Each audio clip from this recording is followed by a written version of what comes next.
नमस्कार, आप देख रहे हैं कैपिटल न्यूज। मैं हूं प्रफुल्ल गिरी। मेदिनीनगर में पिछले कुछ दिनों से जोरकट टोल प्लाजा पर टोल वसूली को लेकर लोगों की नाराजगी खुलकर सामने आ रही थी।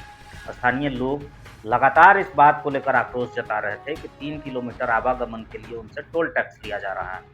सोशल मीडिया से लेकर सड़कों तक इस मुद्दे की चर्चा तेज थी।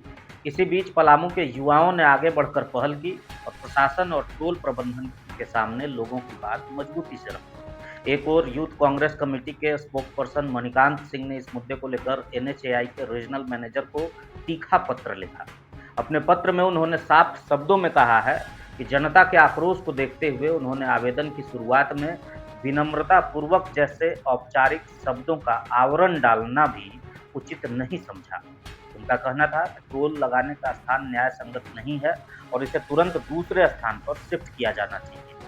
दूसरी ओर भाजपा से जुड़े युवा चेहरे आशीष भारद्वाज भी सीधे जोरकट टोल प्लाजा पहुंच गए। वहां उन्होंने टोल मैनेजर अनूप सिंह के साथ विस्तृत बातचीत की और स्थानीय लोगों की समस्याओं को सामने रखा। काफी देर तक चली बैठक के बाद आखिरकार एक सकारात्मक निष्कर्ष सामने आया, जिसने मेदिनीनगर के लोगों को बड़ी राहत दी। बैठक में यह फैसला लिया गया है कि स्थानीय निवासियों को अब टोल टैक्स नहीं देना होगा। इसके लिए तत्काल व्यवस्था भी तय की गई है। स्थानीय लोग आधार कार्ड दिखाकर टोल से बिना शुल्क के गुजर सकेंगे। साथ ही जल्द ही स्थानीय निवासियों के लिए जीरो टोल फास्टैग भी जारी किया जाएगा, जिससे उन्हें हर बार पहचान दिखाने की जरूरत नहीं पड़ेगी। ये भी जानकारी दी गई कि बेतला जाने वाले या बरवाडीह जाने वाले लोग जो केचकी के पहले टोल नाका से नज़दीक में है, आसपास में उनका गांव है, तो उन गांव के लोगों को भी इस राहत का लाभ मिलेगा। यानी अब इन इलाकों के लोगों को अपने ही क्षेत्र में आने जाने के लिए टोल नहीं देना पड़ेगा।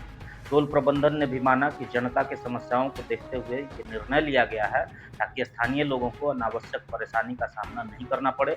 जोरकट टोल प्लाजा को लेकर चल रहे विवाद के बीच ये फैसला मेदिनीनगर के लोगों के लिए बड़ी राहत माना जा रहा है। साथ ही ये साफ भी हो चुका है कि जब युवा आगे बढ़कर जनता की आवाज़ को सही जगह पहुंचाते हैं तो उसका असर भी तुरंत दिखाई देता है। देखिए, लगातार फोन से मैसेज से लोगों की समस्या हम तक पहुंच रही थी कि जोरकट टोल नाका में ऐसे हो रहा है, वैसे हो रहा है। उसी के तहत हम आए थे यहाँ पे, और जो टोल प्लाजा के मैनेजर हैं अनूप जी से हमारी 2 घंटे की बैठक हुई। काफी लोग थे हमारे साथ बैठक में 2-3 बातें तय हुई जो मैं शॉर्ट में बता दूं। पहली बात यह है कि ये लोग सूची बना रहे हैं आसपास के एरियाज के, और उन सभी एरिया में रहने वाले लिवली जितने भी हमारे लोग रह रहे हैं, हाउस होल्ड्स हैं, और अब जितने लोग गाड़ियों का उपयोग कर रहे हैं, इस टोल से गुजर रहे हैं, उनको आधार कार्ड के आधार पे एग्जेम्प्ट किया जाएगा। उसके लिए उनके फास्टैग में जीरो जीरो करके ये इम्प्लीमेंट किया जाएगा। जब तक ये नहीं हो पा रहा है, जब तक इनकी सूची नहीं बन पा रही है, तब तक ये आधार कार्ड देख के लोगों को एग्जेम्प्ट करेंगे, लोकल लोगों को एग्जेम्प्ट करेंगे, ऐसा इन्होंने आश्वासन दिया और बोले कि हम उस पर काम कर रहे हैं, हम अपने सारे जितने भी टोल कर्मी हैं उनको बता रहे हैं।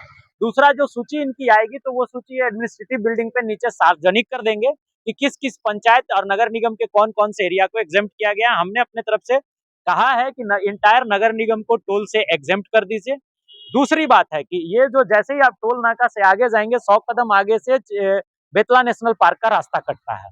हमने उस पर भी बात किया इनसे कि टोल के इधर और इधर, मतलब ये जो NH39 पे जितने गांव हैं, 8-10 किलोमीटर तक ये दोनों साइड एग्जेम्प्ट करने की बात इन्होंने मान ली है।